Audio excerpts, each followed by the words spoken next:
We are joined here in the studio with director Luke Shadler. I feel thrilled to be here. Good. It's like, how can I say, it's like a dream. Like Sundance has played an important role in my becoming a filmmaker, because it was a place where we knew there was political film shown, it was independent filmmaking.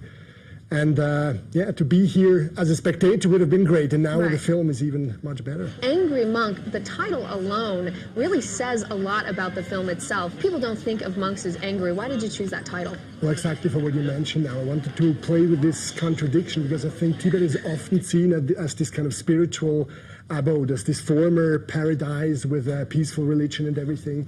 And I think history of Tibet has been much more complicated than that. Right. And by drawing with this contradiction of angry and monk, I really wanted to make people feel that in this film they won't see this Buddhist adore Tibet, but a Tibet that is more controversial and more, let's say, down to earth. Why was it important for you to show that different perspective on Tibet? For me, it was personally important. I think it's also politically important, because they still struggle to get their country back. And I think in a certain way, we victimize Tibetans, like our fantasies.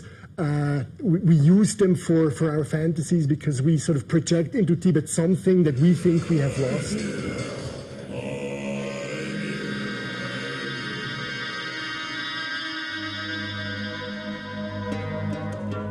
And through that, we don't really give Tibet a history, and history has been very complicated, and history has not just been a religious history. It has also been a history where people have tried reform, like the monk that is sort of the main figure in my film. He was somebody who was open for change in the old Tibet, which was blocked by the conservative forces. Another general perception that a lot of people have is that Tibet, under Chinese occupation, a lot of their culture was wiped out, and you really showed that a lot of that culture is thriving in that region.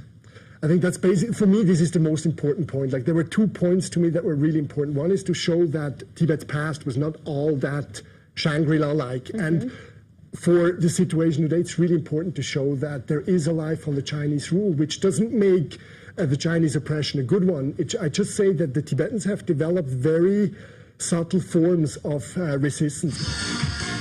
The people dancing in the clip we saw, they're young Tibetans. They're not Chinese moving in, or Westerners want to have a ball in Lhasa. So I think this contradiction is really important for me. If this comes across, then that's actually the best that can happen to the film. I think you have accomplished your goal. The film is really beautiful.